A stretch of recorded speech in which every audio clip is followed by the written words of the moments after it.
Tere kõigile Esiliiga jälgijatele. Oleme täna 11.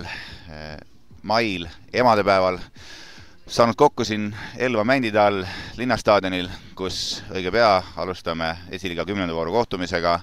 Koduvõistkond FC Elva võtab vastu parem keskkaitsja, number ütlemata 78, parem keskkaitsja number 99 Kaspar Tomingas, number 11 keskel Kevin Krist Almeida Koevi ja paremal.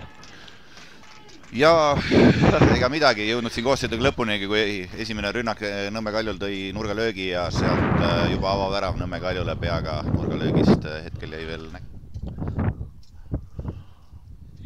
ja peaga ja latti möödub. Okoro Villems, Okorole tagasi ja pall läheb nüüd napilt väravast mööda.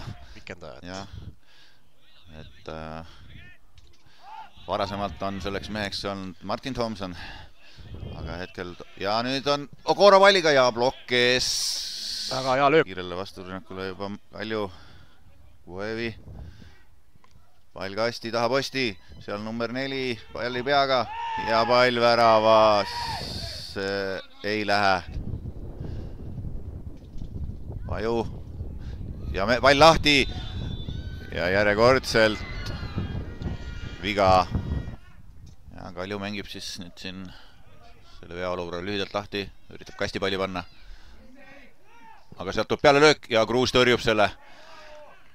Mängu lõppudes tihti, kui on väravat vaja, on ette saadetud, aga nüüd Villems ilusti keerab mängijas maha ja vasakuga kiire löök, aga liiga kiirustatud ütleks selle peale. Ja mul tekkis selline mõte, et siin näiteks, kes on just kas parandavad oma mängu. Ja nüüd Okoro ilusti Pangurale, Pangura põlvega lööb ja annab pilt mööda. Ja liini taha, Põldsaar, värava ette ja seal Tomson ei saanud, aga tuli Paju ja lõi selle palli väravasse ja kohtunikult käsi keskjoone poole. Mänguseis 1-1.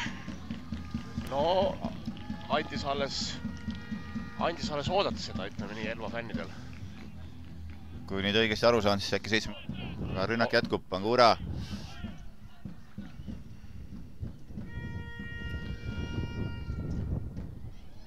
Ja tuleb löök ja selle palli virutab väravasse kapten Kristo Põldsaar ja Elva asub mängu 2-1 juhtima. No, oli ilus värav küll. Et tundub, et selle kuidagi Elva mängul on see nii-öelda punn pealgastes. Hetkel Nõmme Kalju on saanud selle, ütleme, initsiatiivi ette kätte, et jaa, päris mitmes rünnak juba. Ja nüüd oli löök minemas ristnurka, aga sealt Kruus ühe käe tõrjega toob selle palli. Ja nii ongi. Mängu peakohtunik Marko-Oskar Arst annab mängu lõpuvile Elva jaoks päästva. Tuldi kaotusseisust välja ja 2-1 see mängu võideti.